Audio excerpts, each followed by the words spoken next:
You are listening to the Family Business Podcast, the podcast aimed at delivering insights to help your family business thrive.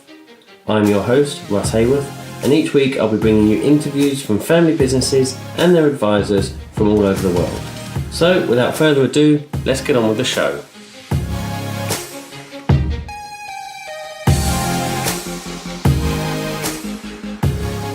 Well, hello and welcome to this week's episode of the Family Business Podcast. I'm joined this week by Tom McCullough, who is the CEO of Northwood Family Office based in Canada, but we are currently sat in a hotel room in London ahead of a book launch, which we're very excited about this evening. And the topic of today's conversation will be Tom's book, which is called Wealth of Wisdom.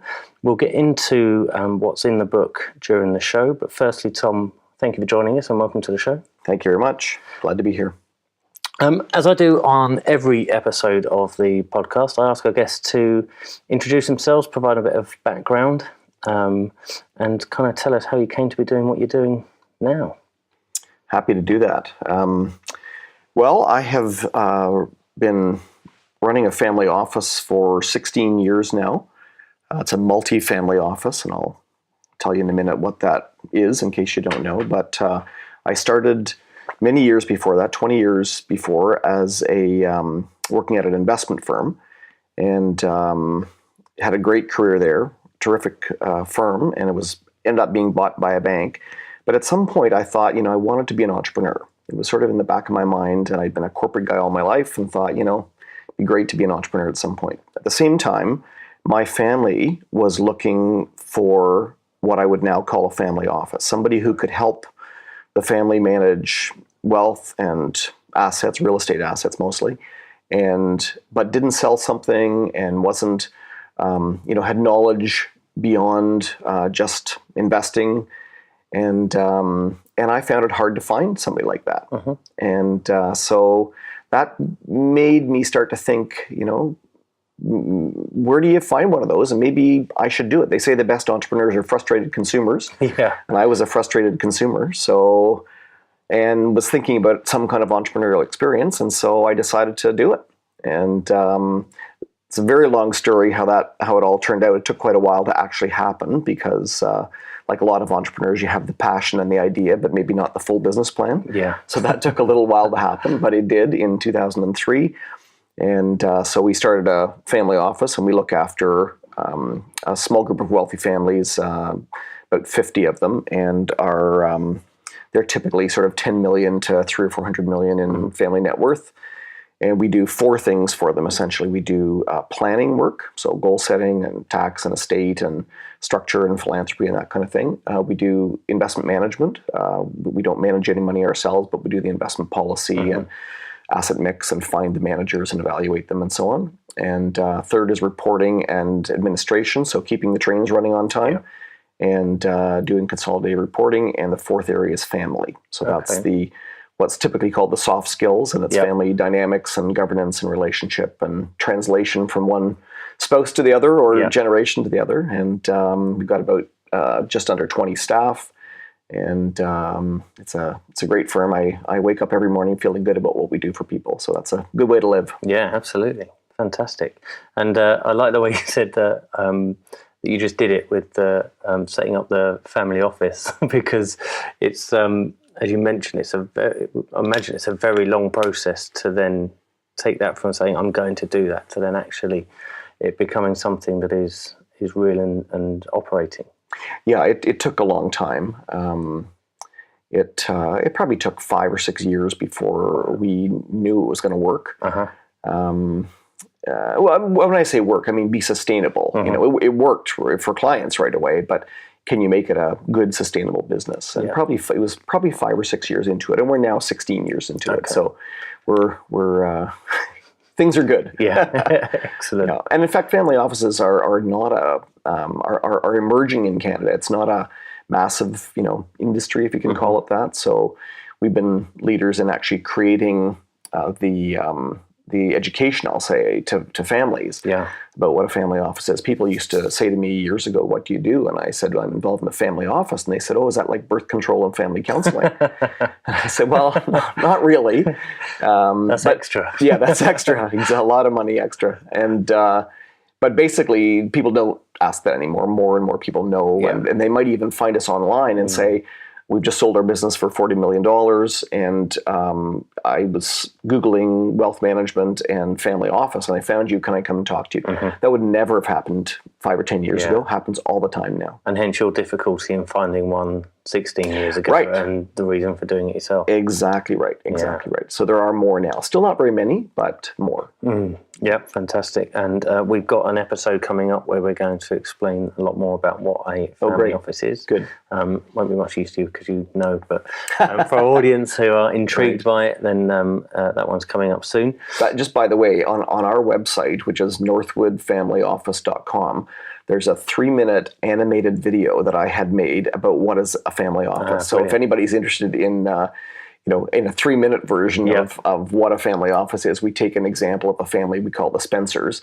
It's fictional, but it's pretty true to life. It's sort of an amalgam of clients, but it's a great little tool for understanding what the role of a family office is. And we'll link the website in the show notes so people can go and find that as well.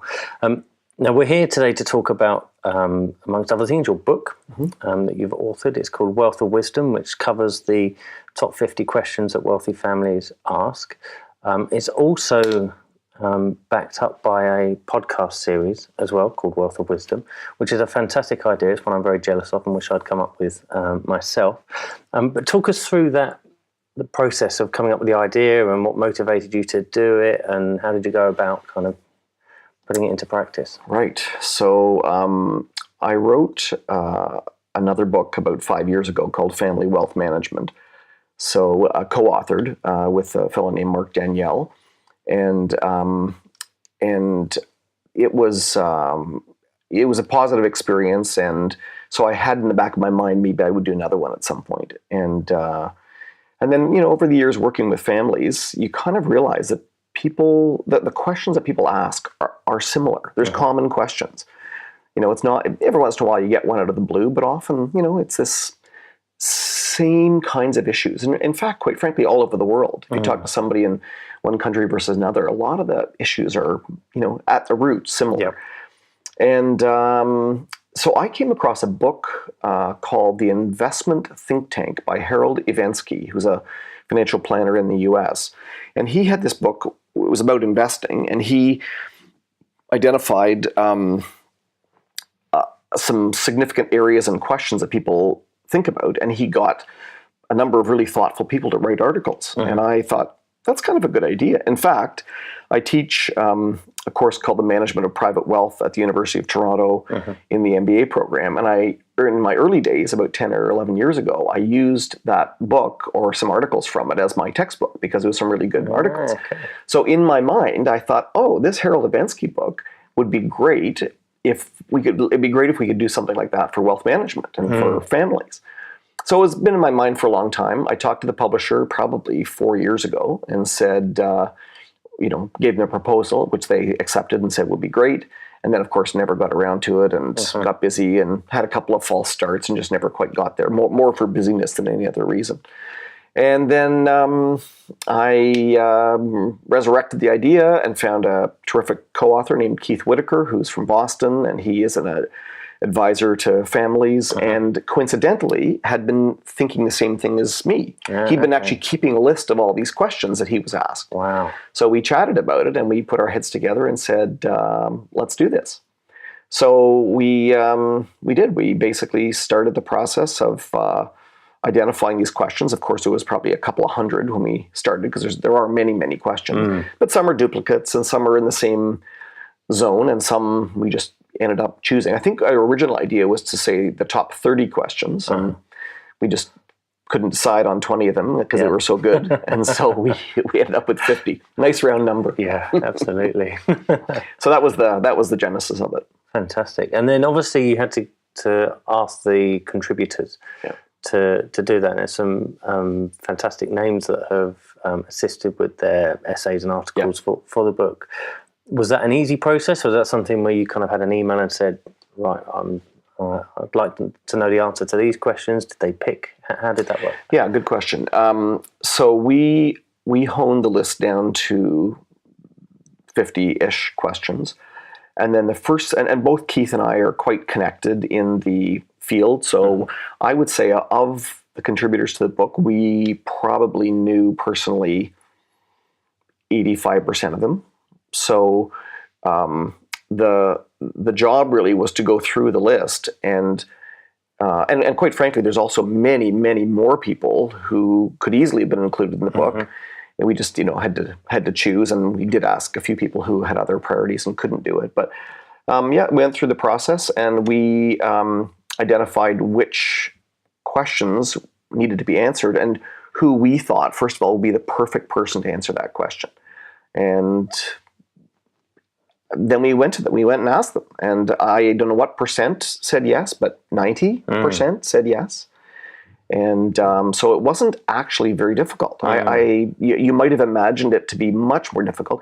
We gave them a little bit of flexibility on the wording of the question, or even in a couple of conversations, a person said, what I'd really love to answer is this question. And we said, well, we haven't filled that one yet. Yeah. Why don't you do that? And we'll get somebody else to answer the particular question we asked you about. So that was great. And then there was probably, I'm guessing, 10 to 20% that we, I knew the kind of person I wanted, but I didn't know anybody who personally who fit that category, or I wanted somebody really special. And I thought, it'd be great to get, for example, Howard Marks to write on risk. Yep. So I didn't know Howard, so I cold called him.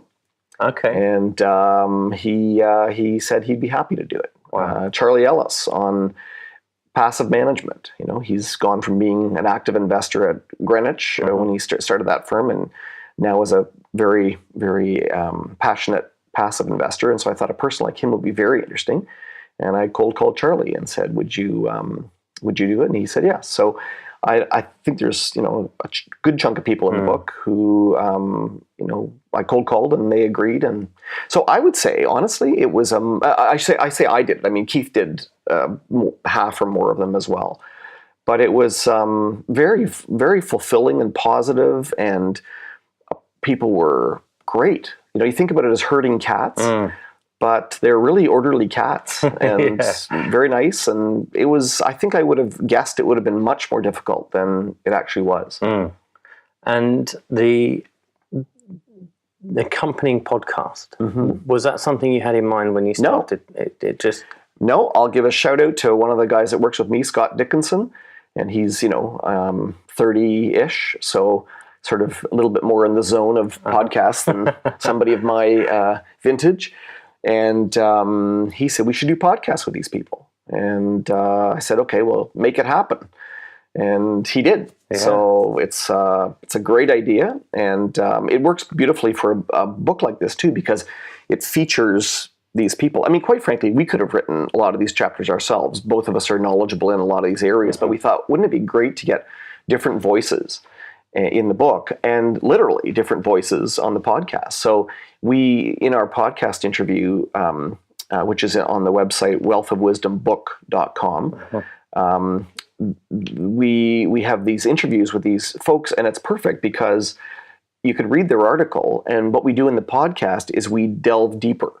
So we'll say, it's interesting, you said in the book this, but what did you mean by that? Because couldn't the opposite be true? And then they unpack it, or we'll say, we only gave them limited number of words they could take up. And so we said, if you could have added 2 more things, what would they have been? Yeah. And, what's your own personal story? How did you come to this? And what's the biggest surprise you found in your life working with families of wealth, And so all great questions and great, interesting answers. Yeah. And so it's been, honestly, a pleasure for us, Keith and me, to do these.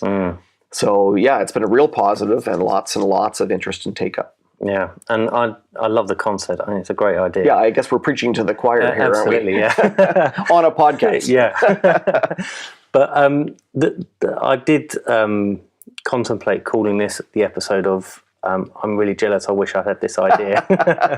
But it's not. It is about the book itself. So you mentioned that there were common questions and you got them down to kind of 50. How did you then go about organising those? Because the 50 questions is still quite difficult to then organise once the responses have come back. Yeah, totally. Well, that was maybe the harder part of the work, is thinking about how to present, many ideas in a way that was manageable for people. So we ended up organizing them into sections, and I think I'll give Keith credit for this. I think he was the one that sort of took the first kick at the cat, as they say, and did a great job at it. So we have 9 sections with sort of 4 to 8 or 9 chapters in it, and they are thinking through what matters most. And we decided to start with that one. That was very intentional. It was not random. It was kind of, and those are all the questions about, are you wealthy? So what does wealth mean? Yeah. And what are the most important factors in living well, by Scotty McClennan, which is a fascinating one. That one is interesting because he uses literature. He's a Stanford professor. He uses literature, like fiction literature, as a way to help families think about what matters most. He talks about Death of a Salesman, the death of Ivan Ilyich. It's a lot of death, I guess, and King Lear, and uses those. They're all interesting examples of family and somebody, Ivan Ilyich figuring out on his deathbed what's important and trying to recover that in the few years he has left, and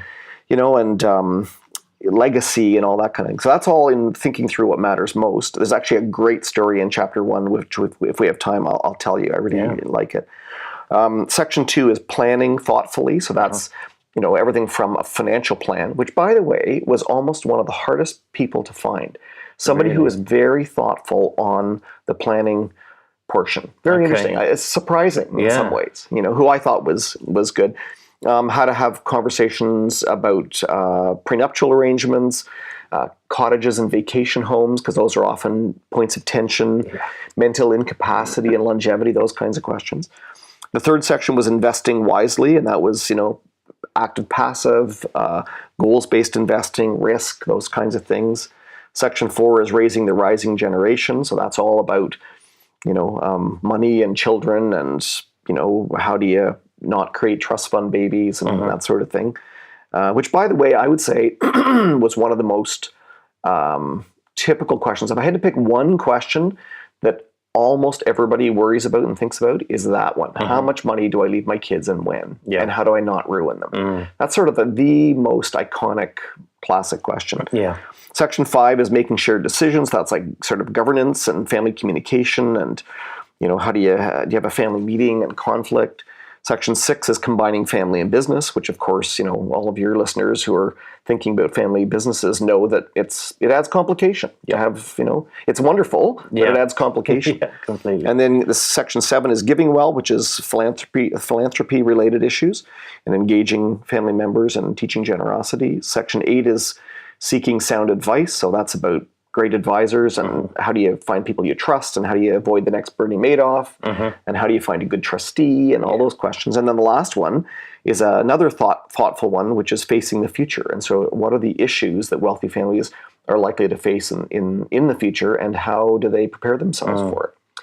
So it all fell into place quite naturally. And I think makes a lot of sense, and is also a way for families to, because every family faces different issues at different times. So they may not be facing an investment issue right now. So they can skip that section. And they might go right to, we got to make decisions together, and we've never done that before. So maybe they'll just focus on that section. So it's very much sort of an a la carte kind of book. You don't have to sit down and read the whole thing from stem to stern. You can pick and choose the spots that are of interest. Yeah, and it's really well organised. Like you say, it's in those sections so people can jump to it, but you've categorised in each of those sections what each chapter is then covering as well. Yeah. Unfortunately, we haven't got time to go through every single one of them because... Would you like me to read the whole book, line by line? Yeah, we'll launch it as an audiobook version. Right. As well, it'd be great. But there are some interesting themes in there that I think we should cover. You mentioned about the story from chapter 1. Yeah. If you want to sort of kick off with that, and then we'll... Yeah, I thought it was a really interesting story. The chapter is called "Are You Wealthy?" by Patricia Angus, who works with families of wealth, and it's a great way to frame the book. I never actually thought about it when we put the chapters in. There's bookends. There's Patricia Angus's article about "Are You Wealthy?" at the beginning. Mm-hmm. And then there's a really thoughtful piece by Christine Lagarde, the IMF executive director, in the last chapter, and it's about how will we lift the small boats as well as the yachts? Yeah. Two really, really thoughtful bookends, and all in the middle is all about wealthy people and how do we manage what we have. But the two front and back I thought were really interesting, and we didn't plan it. It sort of happened a little bit. But in any event, Patricia tells this really interesting story in chapter 1 about being at a wealth conference, and it was all discussion by accountants and investment people and lawyers. Attorneys about how to get wealth from one generation to the next and avoid tax and do technical planning. And she found herself feeling less and less comfortable. She couldn't put her finger on why. She's in that world. She lives that. But somehow it just was not sitting right with her. Couldn't tell why. And anyway, the conference was over and she headed to the airport, got in a taxi. And fairly quickly into the ride, the taxi driver said to her, do you see that building over there? And she said, yes, big tall building. And he said, my son said, Papa, do you think a man owns that building? And he said, I believe so. And he said, Papa, do you think that man is happy? And the cab driver said, I am in doubt. And the driver said to his son, do you think I'm happy? And he said, yes, I do. The son said, yes, I do think you're happy. And it led to him telling his story that he had come from another country where he had been fairly financially successful, had to leave that country, came to North America where this took place, and drove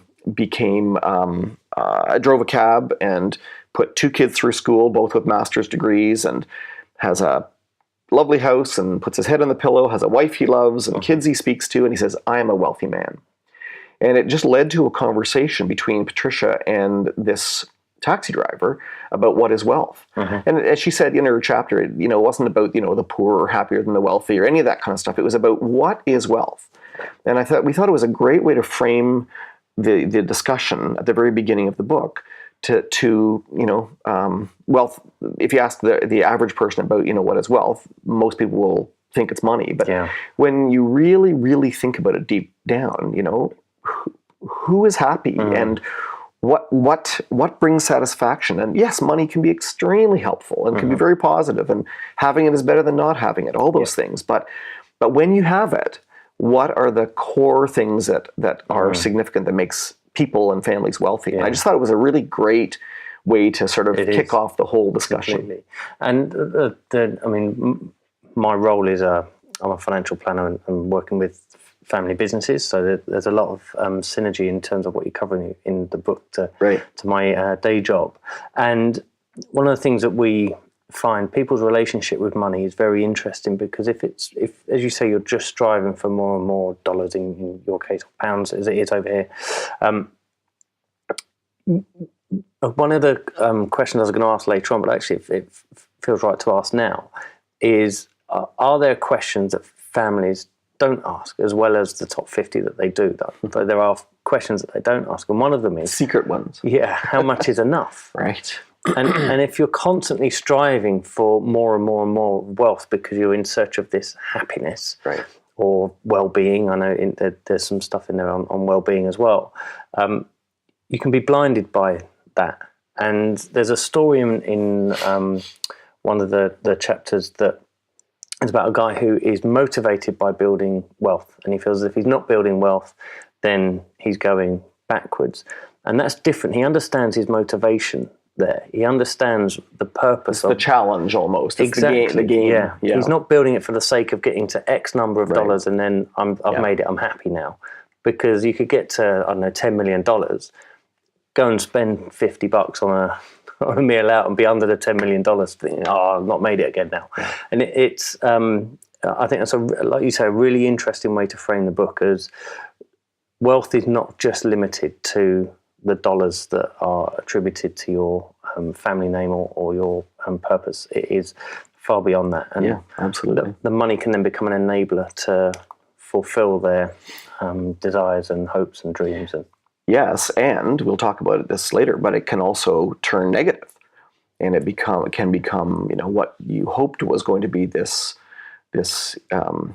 something to fulfill and what was the word you used to help develop your life. Yeah, it can become this negative thing that either consumes or controls or is a cause of tension.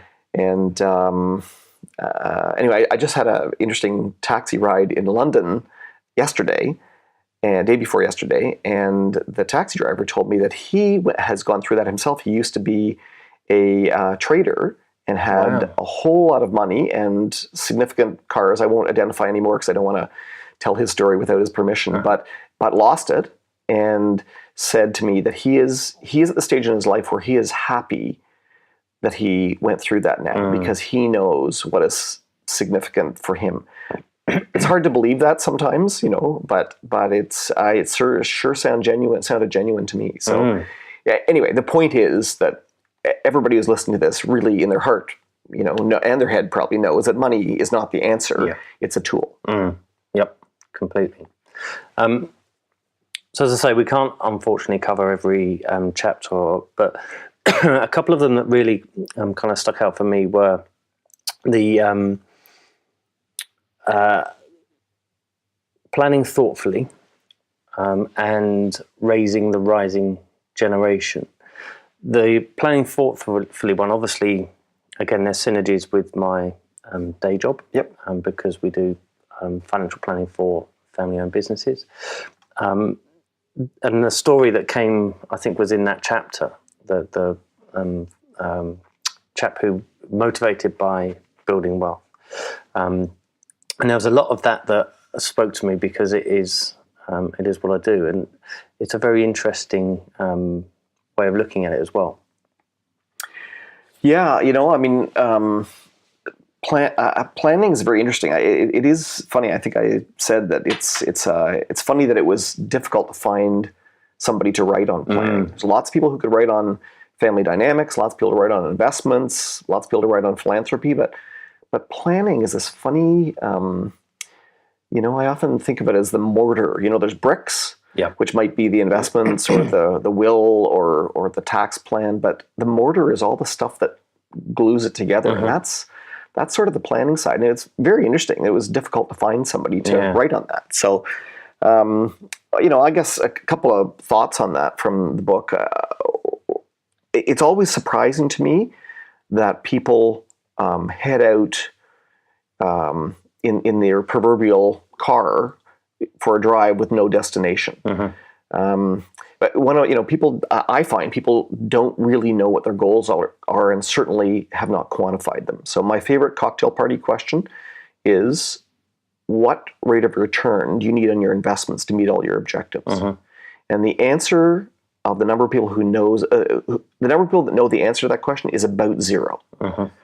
So they either haven't calculated their goals, or if they have, they certainly haven't quantified them. Yeah.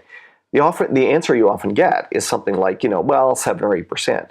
What they're talking about is what they think they can get. Yeah.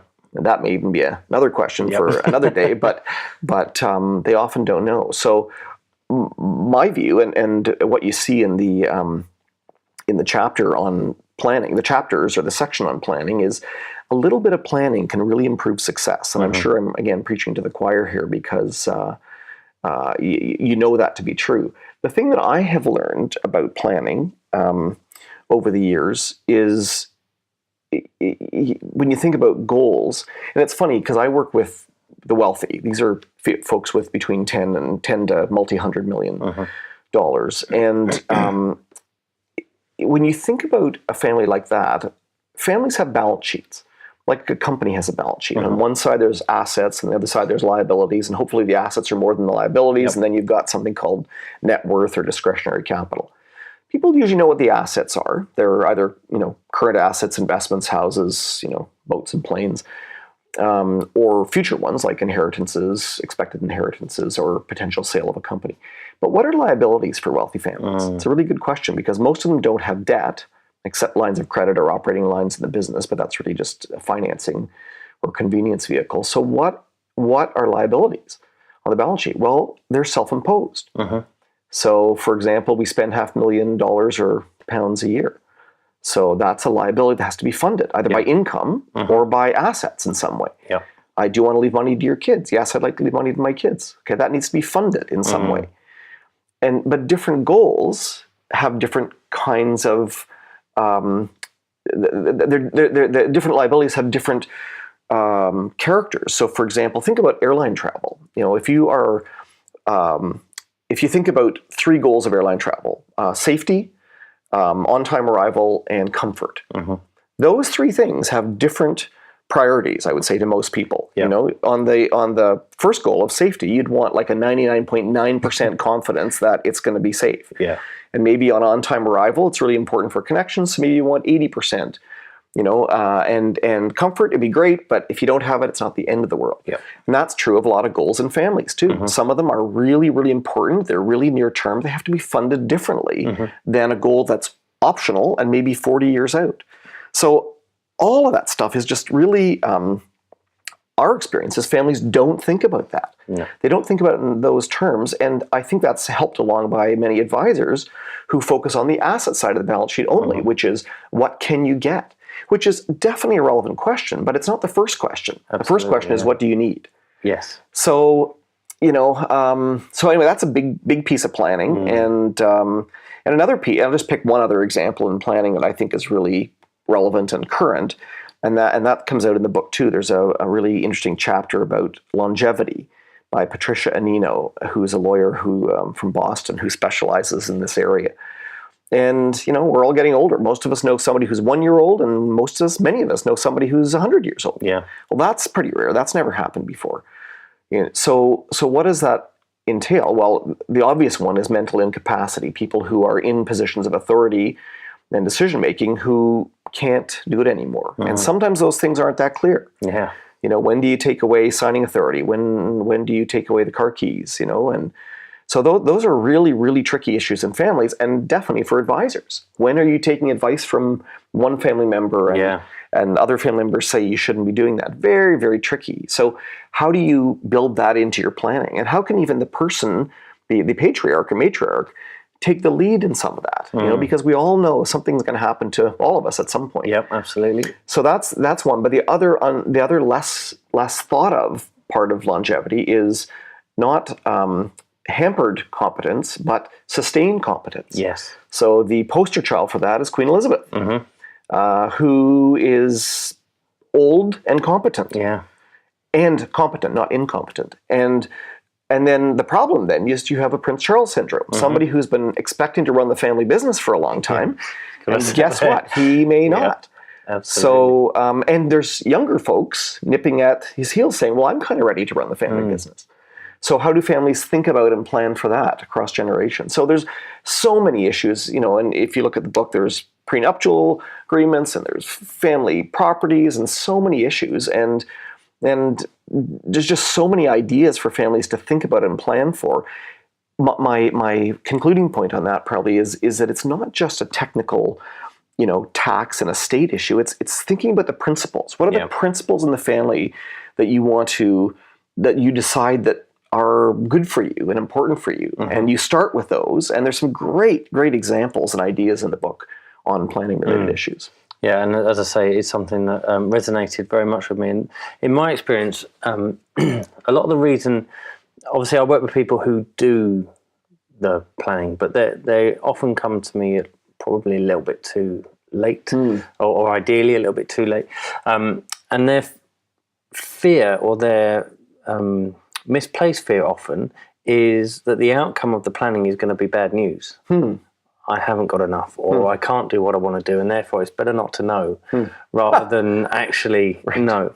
But again, I would say probably 9 times out of 10, people are in a far more positive position than they anticipate. And you touched on a really valid point there of people are living far more vital lives. So they're not just living longer, they're living more active lives. And that has a cost to it. And it has a cost to it in terms of missed opportunity if you don't embrace that, because you don't want to get to 85, 95 and look back and go, I wish I could have done that.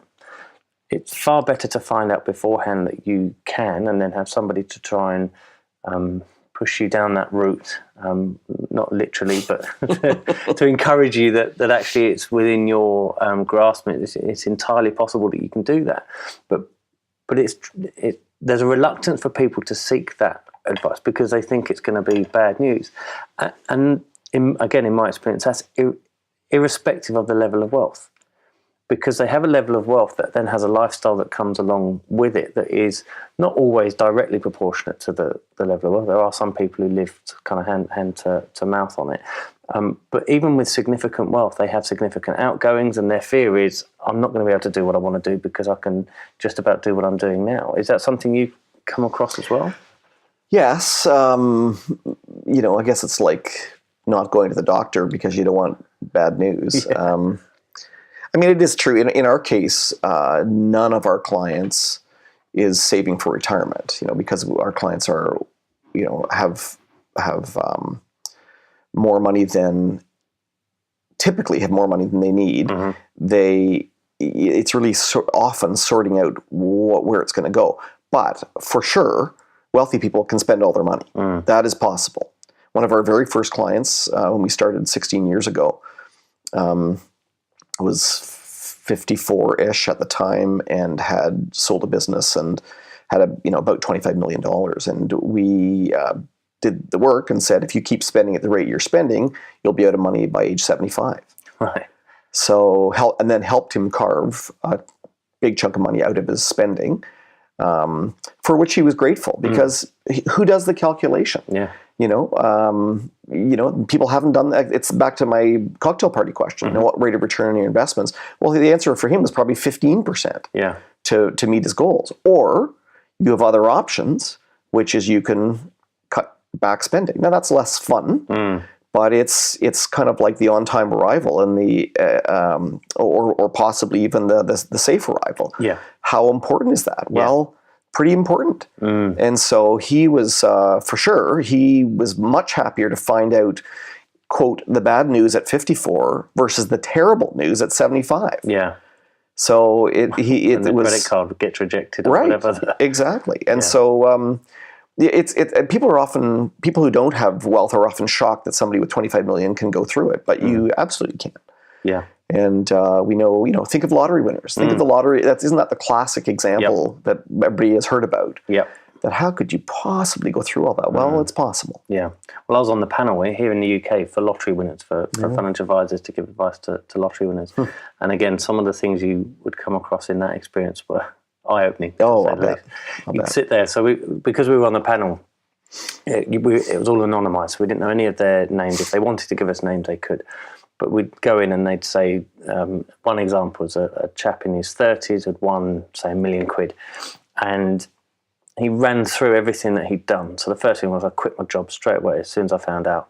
I bought this, I paid off this, I'm going to give holidays to this, I'm going to buy this car, I'm going to buy this, I'm going to do this. So I was mentally working out in my head, spending the money that he'd already spent, and worked out that actually he'd spent it all in his mind already.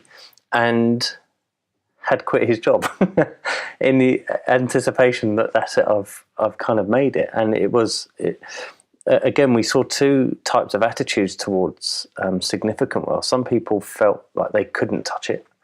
They had a real problem spending capital. If it's income, they can spend it, that's fine. Yeah. If it's capital, there's a big struggle around spending Very that. Interesting. Yeah. And other people who just can't wait to get rid of it because they don't feel entitled to it. Yeah. They don't feel as if they deserve that, even though they play the lottery to win. Yeah. If they then win it, they're like, "Oh, yeah, this shouldn't be for me," and they do as much as they can to get rid of it as well. Which again is perhaps not the most effective way to manage that. But there's certainly money has a character and a psychology separate from the actual spending value of it. It connects with our psyche in many different ways, and many of which you've just mentioned. Yeah. Fantastic. And that brings us on really to the other chapter in the book we're going to talk about, which is raising the rising generation. Yeah. And there can be positives and negatives to it. I guess one of the things we tend to see on rising generation coming into significant wealth is trust fund babies, is the fact that it can lead to things like depression. It can lead to, in some cases, suicide. And there's a darker side to that as well. And that's covered by this chat or section. It's not a chapter section, because the chapters within the section cover it. And as you said in the outset, it is very common to say, how do I sort of raise my children with this around them? There's a fantastic phrase in the book where it says, how much should I pass to my children now? And the answer is how much they're prepared to receive, which I think is a really interesting way of looking at it. But it is prevalent, isn't it? It's something that is very, very, very common. There's in the foreword by Dirk Junge, who is the chairman of Pitcairn, a U.S. family office. He tells a great story too, but his point is that wealth is an amplifier of all things, good and bad. So it gives unrivaled opportunities to travel, get education, have experiences, for families to be together even if they're far away. Many, many, many opportunities, start businesses, create employment. But it's an amplifier of the bad too. And that's what the chapters in the book really help families think about, is how do you walk that line of all the things we just talked about to make sure that it's helping fulfill people, but not dragging them down. He talks about, and you know, how do families deal with that? He uses the example, he's from a wealthy family, and they had a home in the Catskill Mountains, a second home in the Catskill Mountains. And his father was very intentional about helping teach him values. And so one of the things he made him do is start a garden. His father had grown up farming in some way. And so he got Dirk to start this garden. Fantastic. And he got a plot of land, and he hoed and dug, and it was just full of stones. And anyway, he dubbed the farm Rock Acres. Okay. Because it was just so difficult. And he planted it, and while his friends were off riding their bikes to the store and buying, you know, popsicles and sweets, he was tilling and digging, but at the end of the season, he was able to harvest and feel the fulfillment, and sold some of it for money, and brought some to family and friends. And I'll just read a sentence from the book. He says, I get frustrated when I pictured my friends buying popsicles and candy from the market on their way to the pool while I pulled out weeds. But come August, as I began to see considerable return on the time I'd put into Rock Acres, I started to appreciate my summer's worth of hard work. I learned more that summer than I thought possible, and many of the lessons wouldn't be fully apparent to me until decades later, when I had children of my own and my perspectives on family changed. My father put me on a path toward a life fueled by the values that drove his success and have sustained our family for generations. So that's just really a beautiful story of a parent being intentional. But one of the other chapters in the book by Ellen Perry, who's a really thoughtful person on values, says, you know, there's values that should be taught for sure, but most values are caught, not taught. In other words, you can teach your kids all you want, but if you are doing something opposite, they're going to see that. Yes. So she's got lots and lots of suggestions in the book about how to think about it. But, you know, if you want to teach whatever it is, frugality, humility, others orientation, you know, how do you behave at sports matches? How do you behave at red lights? How do you behave when you're in a lineup?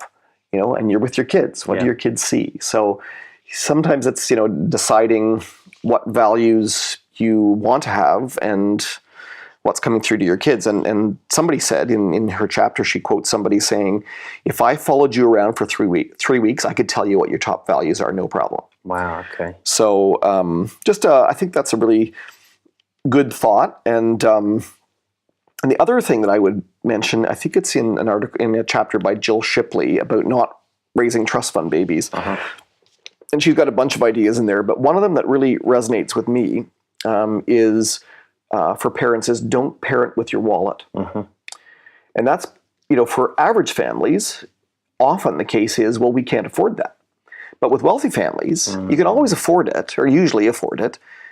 So why don't you just buy it? Well, because you think somehow it's not the right thing to do. Yeah. So, and of course, wealthy families often are busy families. And so I always say, I don't know, maybe I'm quoting somebody else and don't know it, but time and money can both solve problems, but money can solve them too quickly. Yeah. And so what children miss in the whole process, if money is used, money or power are used to, move things forward. And people do it parents do it out of love. They also do it out of busyness. And this will solve the problem quickly. Yep. But it's what kids miss is natural consequences.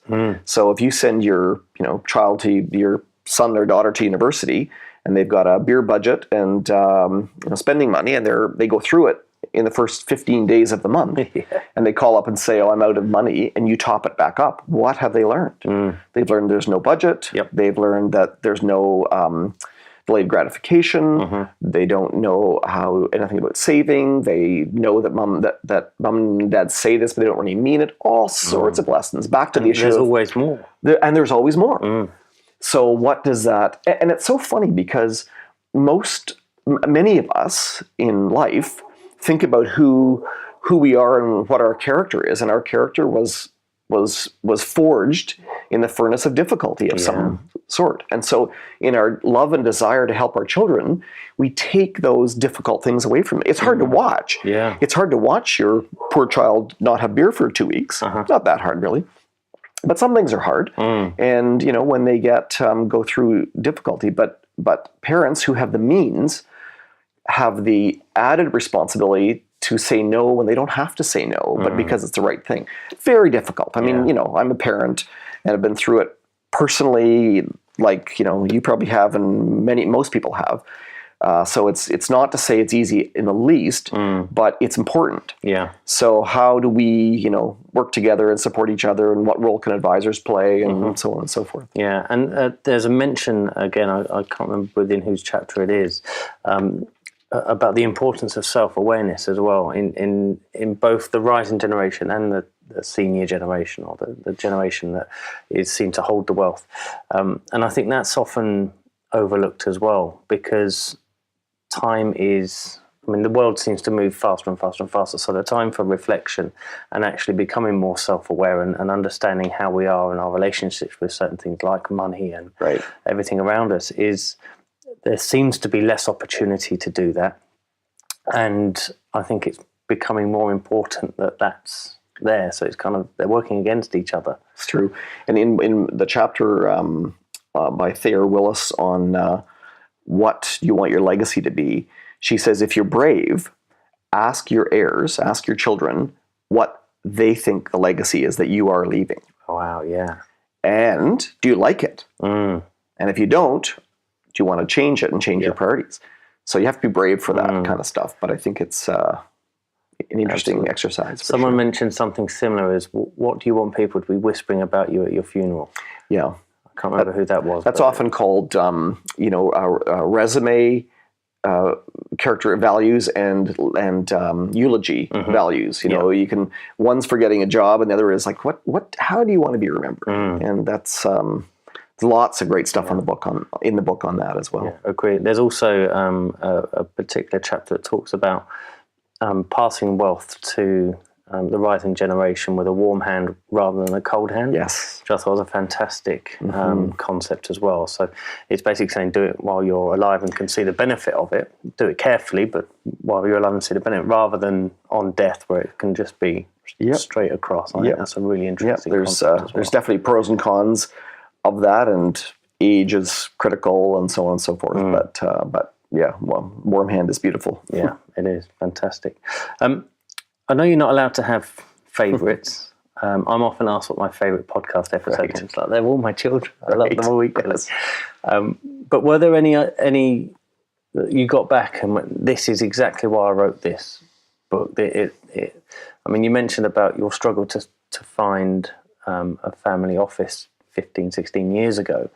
And I imagine there are also questions that you would have wanted to have had answered or would have benefited from having answered at a previous stage. So was there anything that came and you went, you don't have to name them if you don't want to, but that just absolutely resonated with why you did? Gosh, yeah, there are many in the book for sure. It is interesting. I will pick one just for interest's sake, not because it's the necessarily the best one, but it's a good example of when I read it, I thought, well, that's why I've written the book. So that's the way you worded it.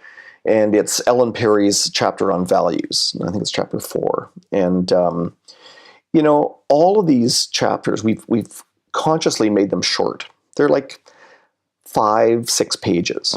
So it's not a, this is not a university paper or a full textbook. Ellen and all these people have written many, many more things, and we've listed all of them in the book, so you can go in more depth. But, she has 5 suggestions for families who are thinking about passing values on to the next generation.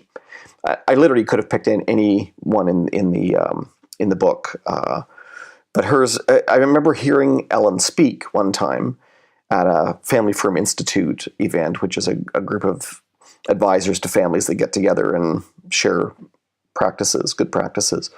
And I heard her speak, and it was just very, very straightforward. And I thought, this would be helpful to so many people. And that was one of the, when I remember hearing that thinking, how do we take the stuff that Ellen and all these other 50 people do and bring it to people in a way that's like all in one place? And that was maybe even the spark for this book. It's possible. I can't remember exactly, but something like that was.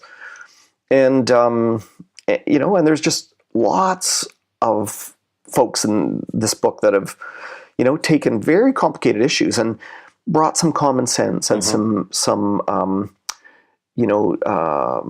am I looking for? Sort of clear, thoughtful, dispassionate advice. And a lot of them have been through it themselves. So they're sharing either their own experience or all the other families they've worked with. They've taken all this information and ideas and brought it down and said, look, here's 5 things that'd be really helpful.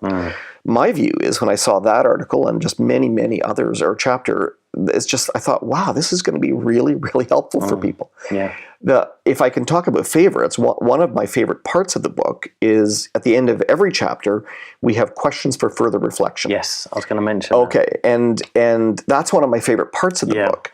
Because I'm a big question asker, and I think that's maybe even where the book came from. I'm always asking why, and where does this come from, and what makes this so, and what else should we know, and if if I have lunch with somebody, it's pretty rare they leave knowing more about me than I know about them. I'm curious. I'm a curious person, but. And so I think questions are a really great way to draw out conversation. So in a family, instead of somebody, asking a question and dad says the answer is 10 or we should do this, which is often happens, the better question would be, well, that's a good question. What if we thought of it this way? How would you answer that question? If things move forward, if we fast forward 10 years, what would you say? That ends up getting much more creative responses. And quite frankly, the answer is probably going to be found in those questions rather than, somebody's first response. So I think those questions for further reflection are just gold for families. So the family reads, maybe everybody in the family reads a particular chapter, and then there's 3 questions, and maybe around the dinner table or sitting in the living room, people, we ask each other those questions. And I think I think advisors can use them with families too. It's great ways to get, because the real answer is usually not the one on the very top of the surface. You got to dig down a little bit. Yeah, I agree. And not because anybody's hiding it. People don't really know themselves until you really start to talk about it and think about it. So but we're also taught as well to answer quickly. We're not really taught to be thoughtful about what the response might be, or actually go, I'm going to take that away and think about that. We probably get it a lot in our day jobs as well. What's the answer? and you're under pressure to think, well, I've got to come up with an answer, but actually being thoughtful about it. And what I found with the reflective questions as well at the end of each chapter is it moves it on beyond that chapter as well, because you can take that and, as you say, then take that and go, well, okay, that's made me think in a certain way. These questions are going to make me think more about particular aspects of that. And it develops it further from there, but with your own thoughts on that subject rather than the author of the chapter or any other book. So it's again, fantastic concept. I was just going to add that when I was first looking into the idea of what became a family office, I was talking. My father had said to me, we should sort out our affairs before I die versus after. So let's sort this out. And I was running a big corporate business, and so I went to his accountant, sort of the logical person, and I told him the story. We're trying to think about sort of the future, and he said, well, you can do an estate freeze, which is a planning technique, or you can do insurance, buy insurance. The meeting was about 5 minutes long. He said, I came to him with my little bundle of wishes or wonderings, and he immediately gave me 2 solutions and sent me on my way, and with the name of a lawyer to go and talk to. And of course, over 2 years, I never really, I got a quote on insurance, and I talked to the lawyer, didn't really like that particular guy, and nothing really happened. And I was thinking, well, maybe there's other solutions, or maybe, am I asking the right questions? He easily could have said, tell me more. Yeah. What were you thinking? How can I help? Yeah. And he's a good guy. There's nothing wrong with him. He's a great guy. But what I needed at that time was not a solution. At some point, you need a solution. Yeah. At that point, I needed help thinking about, well, am I thinking the right way about this? And you've had much more experience than I've had, Mr. Smith. How can you help? So I've definitely put that into practice in our business, in our lives. Often, we wait an uncomfortable period of time for the client to respond because they're thinking. And if we jump to conclusion or even fill the silence, that thought that was just about to come out maybe never does. Yeah. And maybe it was going to be the one that was going to help break a log jam for them or for us. Yeah. One of the best bits of advice I've ever received is to be more comfortable with silence than the person you are speaking with, because silence is so powerful. It is thinking time. It's not, I may ask you a question and you are thinking about it, and my reaction is, okay, doesn't know the answer, that's a bad question. Okay, how can I ask a better question? Maybe I answer the question in my next question, and it just, let it sit, let it think. It's a great bit of advice that I've received there. So I agree with that completely. In terms of the book and the podcast series, that they complement each other. As I say, I'm jealous of the concept. I think it's a great idea. What are you hoping that family businesses will take away from it? I know we've covered some of the kind of specific areas in there, but in terms of your aims, if you received an email from somebody who's gone through it and they've gone, this is the impact it's had, what is it that you're hoping for from that? That's sort of a different way to ask the question. I like that. What would I hope somebody would say? I mean, obviously, I would hope that it would have had a significant impact for them. Would have broken some kind of log jam. I just had a client the other day, express his high degree of satisfaction with us, and I got him to sort of unpack like what were the things that made that so. And one of the things, it was a number, but one of them was that we had broken a log jam for him. There was a series of things that he had, because of multiple advisors and old structures and busyness and all that kind of stuff, he just hadn't been able to break through, and we had helped him do that in some way. And so my wish is that a book like this would, because of the questions, because of the thoughtful chapters and responses to the questions that our contributing authors have written, because of it leading to a conversation they might not have had with another family member, with a business partner, or giving the book to all of your family members and say, why don't we work through this and pick one chapter a week over the next 10 weeks. I don't know, I'm making this up. And then it had there was some kind of breakthrough. I would love to hear stories of that. So far, the book's only been out about a month. And so far the feedback has been great about people enjoying it, but it's too new to have heard those stories yet. But yes, I'd really love to see that. And how would that happen? I think I think some people will come to it through the podcasts and listen to somebody and go, oh, I should delve into the book. And some will come from the book. And some will come from somebody copying a chapter and sending it to somebody saying, you should read this. This might help you. Maybe it's an advisor, maybe it's a friend, maybe it's another family member. So I don't know, it's kind of a long-winded answer, but I'd love this to have positive impact in the lives of families and their businesses and their enterprises. Fantastic. Well, I can certainly recommend it. It's a great format. It's very well structured. And as I said, the reflective questions in there enhance it, and obviously the podcast series as well. So and similar to that, we at the end of each chapter, we also list recommended reading. So if you want to delve deeper into a particular subject area, family meetings or impact investing or whatever it happens to be, we've got there's lots of material out there, but it's often hard to find. And so we've listed a number of those things in each chapter as well. Yeah. Fantastic. So we'll close off as we normally do. We have two, they don't have to be quick fire answers, but they are common questions we ask at the end of each show, which is, if you had one tip you could pass on to family businesses, what would it be? That's a great question. Difficult. There's many. I think I would probably say I would invest as much time, effort, money in the planning and communication and preparation of the next generation as you do invest in managing your business. Maybe that's even a bit too extreme. That's probably not possible. It's probably about 100-0 right now, or 95-5. Yeah. Maybe just shift it to 80-20 even, and you'll get tons of value. Yeah. Spend a little bit of time talking to the rest of your family about where you want to go as a family. And anyway, that's hard particularly it's hard for business owners. Yes. There's a great article, by the way, I want to recommend called When You've Made Enough Money to Cause Family Tension.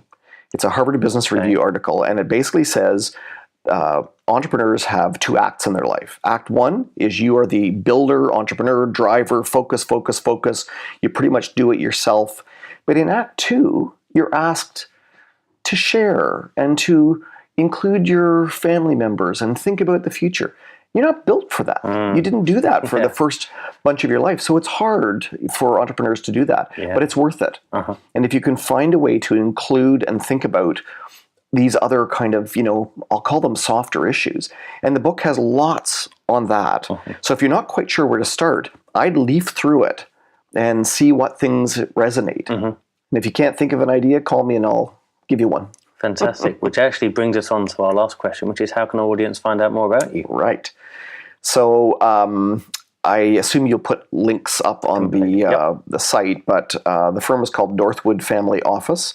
It's in Toronto, Canada, and we have a website with, by the way, all sorts of interesting tools and examples of articles. And I think I've been a collector and curator of interesting articles that have been on our website for 15 years. Wow. So this maybe that's even where the idea for the book came from.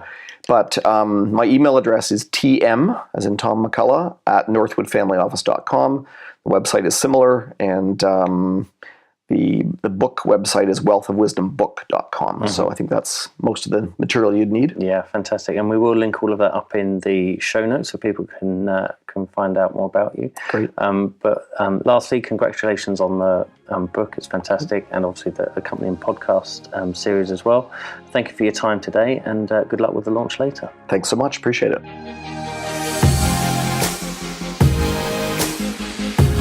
That's it for this week. We hope you enjoyed the show. If you'd like to leave us a review, please feel free to do so on iTunes. If you want to get in touch, you can find out more information at www.fambizpodcast.com. We'll see you again soon.